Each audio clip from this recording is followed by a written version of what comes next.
9 de la mañana con 36 minutos, estamos de regreso en ampliación de noticias aquí en RPP, La Voz del Perú.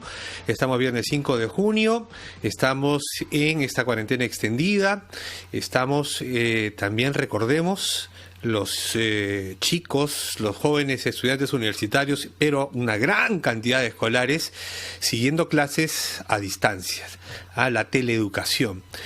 Y en este escenario obligado por el nuevo coronavirus, hay muchas circunstancias que se han presentado. Primero, tener que adecuarse a una modalidad a la que los colegios ni los alumnos estaban preparados, y luego el reclamo de padres de familia que se quedaron,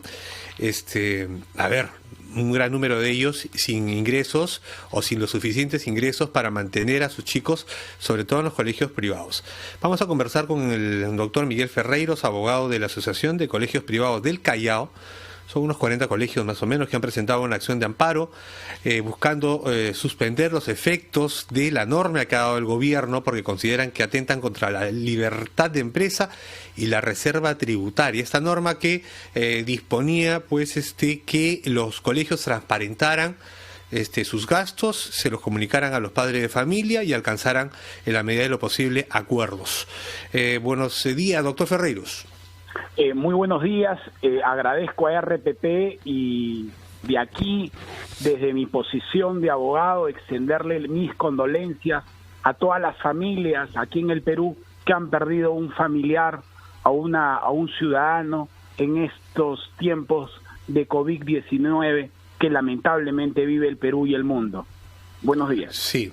Buenos días y gracias por eso, porque eso nos afecta a todos. Sin embargo, también, además de la vida humana, que es lo principal, de la salud, que es lo principal, está afectada la economía de hogares que están pidiendo algún tipo de entendimiento o razonabilidad con los colegios para adaptarse a esta situación.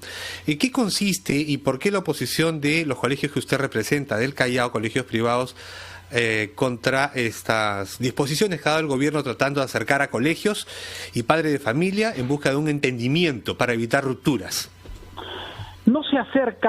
El gobierno no se ha acercado en ningún momento a los colegios y menos aún a los padres de familia.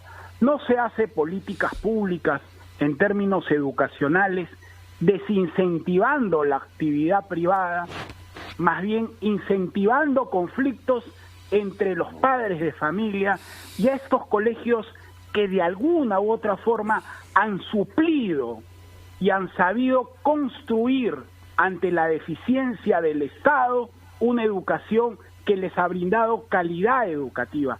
En vez de propiciar e impulsar, colaborar con los colegios para que las clases y las plataformas virtuales tengan una mejor conexión y transmisión a la hora de mejorar la calidad educativa, han hecho todo lo contrario. Han utilizado mecanismos jurídicos inaplicables para efectos de que la Constitución de alguna u otra forma defiende derechos fundamentales. ¿En qué extremo? A ver, explíquenos, ¿cómo se afectan los derechos de los colegios cuando les piden que transparenten sus gastos, que les comuniquen a los padres de familia en qué se está ahora el colegio, la institución, viendo afectada también ella y propiciando un acuerdo con los padres de familia? ¿Qué derechos de los colegios se han visto afectados, por favor? Sí, allí les voy a señalar lo primero. La norma, el decreto legislativo, lo que buscamos no es la inconstitucionalidad de la norma, sino la inaplicabilidad del decreto legislativo 1476, toda vez que es autoaplicativa. Un gobierno no puede emitir un decreto legislativo 1476 disponiendo actos de inmediato cumplimiento no sujeto al reglamento. Es decir, ¿como cuáles, por favor, para que los padres de familia lo entiendan más claramente, en términos sencillos, doctor Ferreiros? El artículo 5 señala de manera expresa que exige a los colegios que informen a los usuarios en el plazo de 7 días contabilizados de la publicación de la norma, costos de cada una de las prestaciones, incluidas el pago de cuota de matrícula, pensiones desgregadas, conceptos que pueden ser brindados presencial, montos de impuesto a la renta, montos de impuesto predial, Eso es una amenaza al capítulo 58 de la Constitución en el régimen económico referido al derecho a la intimidad en su vertiente de la reserva tributaria. O sea, un gobierno... Pero entiende, doctor Ferreiros, que estamos en una situación especial de emergencia, de pandemia y de necesidad de que nadie quiere que se rompa el vínculo entre padres de familia, entre estudiantes y colegios particulares, pero algún entendimiento tiene que haber, algún sinceramiento y transparencia excepcional por el periodo en que estamos tiene que haber. No me quepa la menor duda de eso, y los colegios no han sido exentos de un principio de solidaridad referente al comportamiento hacia los padres de familia y a sus alumnos. ¿Está seguro que eso ha sido el caso en todos los colegios? ¿Está usted seguro de lo que está hablando? En este caso, yo represento a los colegios privados del Callao, cuyos remuneraciones o cuyas prestaciones de servicios educativos ascienden entre 200 a 600 nuevos soles de pensión educativa.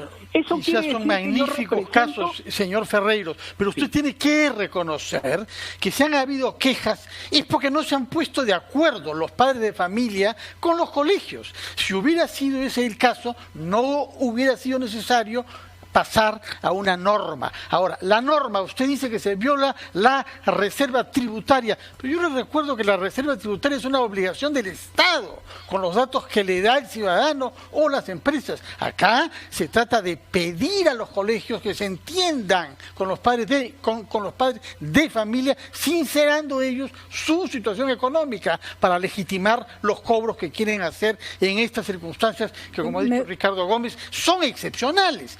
Una emergencia. Me gustaría complementar la pregunta de Fernando, señor doctor Ferreiros. Por supuesto, Patricia. ¿A qué le temen? No, ¿A qué le temen? Escúcheme, no se teme absolutamente nada. Entonces, muy por el contrario. Toda la vida los colegios han sido sumamente transparentes, al tal punto de que hay un sistema que se llama el CIAGIE, donde de alguna u otra forma está comprendidos toda la normatividad que los colegios trasladan al Estado para que estos sean debidamente supervisados.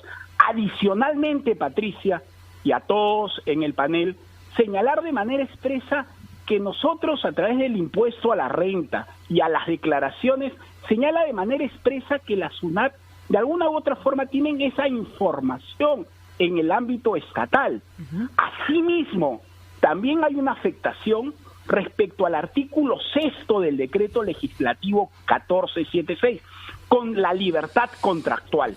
A mí me parece un despropósito que el gobierno, en vez de incentivar y ser socio estratégico de estos colegios, confluctúen o hagan confluctuar ciertamente a los padres de familia con los colegios. Lo que pasa, ojo, Patricia, en un momento de conmoción social mayor, donde las decisiones muchas veces pueden ser desacertadas porque piensas en caliente. Lo que pasa, señor doctor Ferreiros, es que lo que se trata de establecer, y eso solo se puede ver en las cuentas claras, es que si el margen de ganancia del colegio, que como empresa tenía todo el derecho de que así fuera, era muy grande en épocas normales, bueno, pues que ganen menos.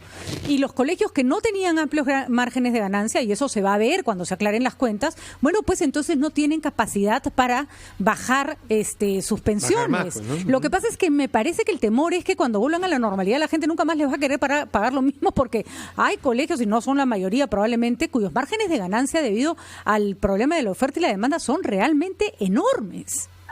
Patricia, no me quepa la menor duda el principio de solidaridad que puedan tener estos colegios, y que creo y estoy totalmente convencido que lo tienen.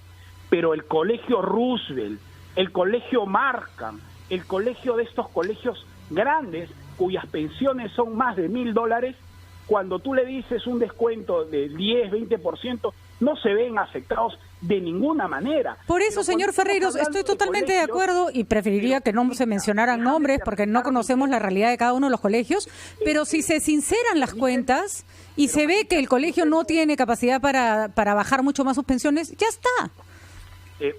Patricia, sí, pero cuando el gobierno fomenta una circunstancia, un estado de un estado de emergencia donde la situación económica no le permite al padre de familia, y en vez de buscar puntos de consensos para mejorar la calidad educativa a través de la educación virtual, fomenta un conflicto y genera mecanismos coercitivos y de amenaza contra un capítulo que gracias a ese capítulo hemos crecido en estos últimos 20 años, obviamente tú ves amenazado. Bueno, una señor Ferreiros, le recordamos que la educación no es un negocio como cualquier otro, es un servicio que aunque lo ofrezca un privado, es un servicio fundamental y por lo tanto las reglas no son siempre las mismas que para, por ejemplo, una empresa que vende fideos. De todas maneras, hemos escuchado la posición de usted, que es el abogado de la Asociación de Colegios Privados del Callao, y veremos qué cosa dice el gobierno al respecto. Muchísimas gracias, doctor Ferreiros, por haber estado con nosotros.